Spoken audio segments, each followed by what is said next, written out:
What do you do when the thing that you didn't ask for happens in your life in the shifting seasons?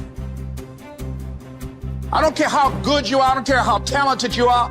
There are some times when things aren't going to go right, and you have to deal with it. You can find yourself stressed out. You can find yourself depressed, mentally fragile because of the experiences, the turbulence that you have gone through. You can experience enough pain in life that it can clobber you to the ground, and you believe you can't do it. You believe that this is it for you. No, it's not. What if you told people the story of, hey, I had a fucked up life, but I don't want to tell you that. I'm going to tell you what I'm going to do next, and I'm going to go out and do it. That is what self-development is about. That is what peak performance is about. That is what breaking through self-limiting beliefs is about, is rewriting the story. Because as long as you have breath in your lungs, as long as your heart is beating, as long as you have consciousness in your mind, you can go and rewrite the story of how your life ends. Setbacks will happen. When they do, it's okay to cry, but eventually you have to get over it and move on. It is good to be uncomfortable. I've never met anybody who was terribly creative or gifted or strong in leadership who was also comfortable. It's always those people who say, is there not a cause?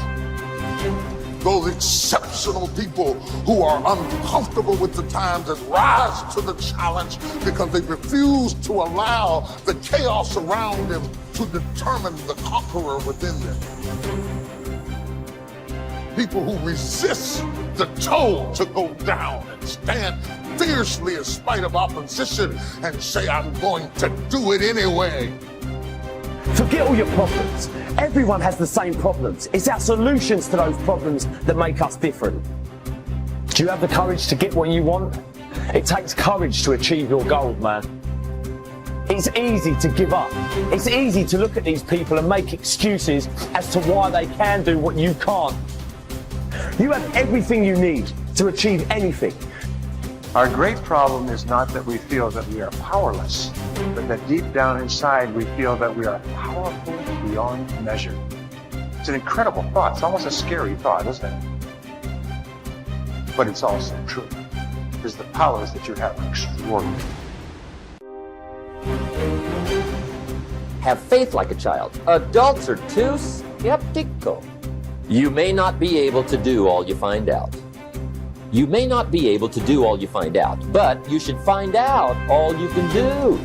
See, you don't want to wind up at the end of your life and discover that you've lived only 1/10 of it. And the other 9/10 went down the drain. Be curious. Get excited like a child over your ability to make yourself do anything for change. The law of use. And it goes something like this. Whatever you don't use, you lose. Lack of use causes loss. You lose automatically when you quit. The same thing goes for all the human virtues. Ambition, unused, declines. Strong feelings, unused, diminish. It doesn't grow. Faith, unused, decreases. It's a law. Today unused is lost. A talent unused is lost. An ability unused is lost. So here's one of the key expressions of the evening. Take a new inventory of yourself. Starting tomorrow, new project. Take a new inventory and make sure that all of your talent and ability and mentality and ingenuity and vitality and strong feelings, faith, courage, make sure that all you've got's being used. Otherwise, you lose. Repetition, repetition, repetition. Go over it. And if you repeat it, go over it, sure enough, someday, some mysterious day, the idea takes root, starts to grow, and shows up in your personality and your lifestyle. I don't care where you come from. I don't care where you were raised. I don't care what color you are. I don't care what gender you are. I don't care about any of that if you invest in yourself consistently, if you do the work consistently, 1 + 1 is always going to equal 2. 10 years of motherfucking work is going to pay off. Dig deep. Take accountability for your goals, dreams, and aspirations. Ain't nobody gonna give you nothing. Ain't nobody gonna give you nothing you ain't working for. And the reason why some of you can't get to that next level, we don't have enough stuff in you to push you to get through some of the hell you gotta go through. That house ain't gonna get you through that hell. That car ain't gonna get you through that hell. You only go to another level when you're on this level and you eating out of trash cans and you say, enough is enough. I'll do whatever it takes. Do you, be you, for you. Bye.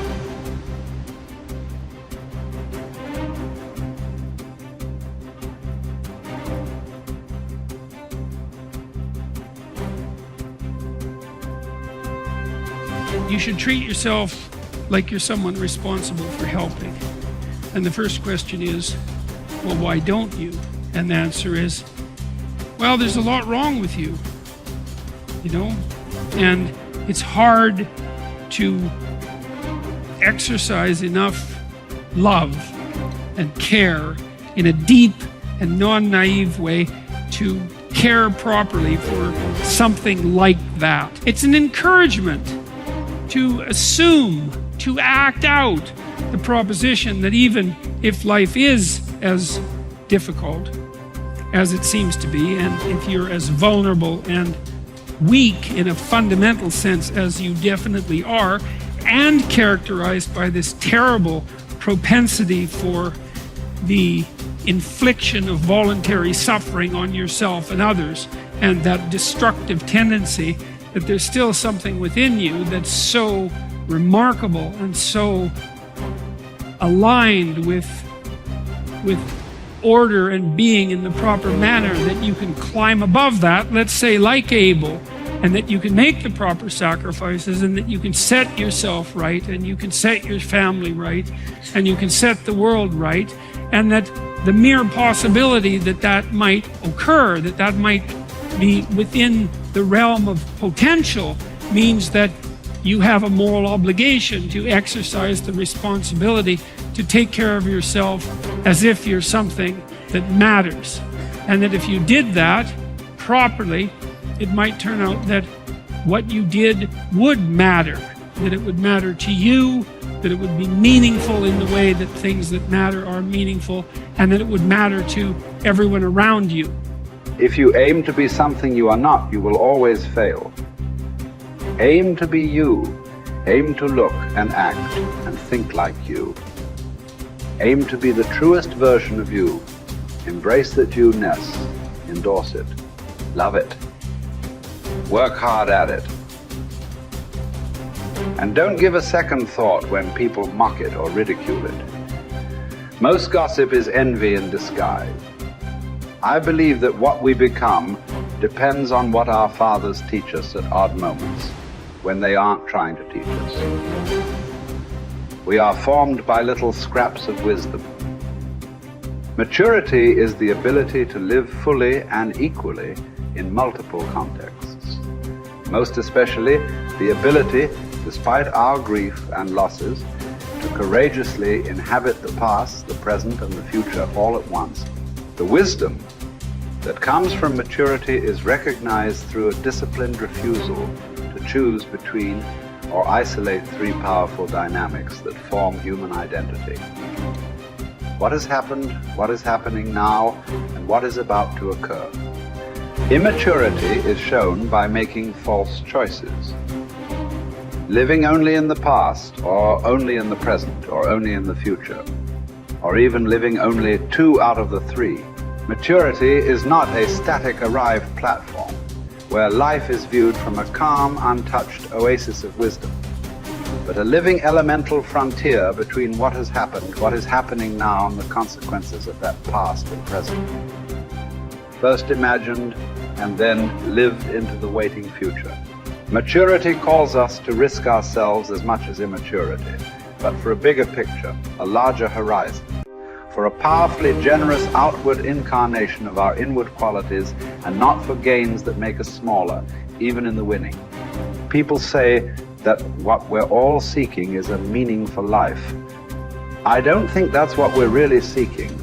I think that what we're seeking is an experience of being alive, so that our life experiences on the purely physical plane will have resonances with our own innermost being and reality, so that we actually feel the rapture of being alive.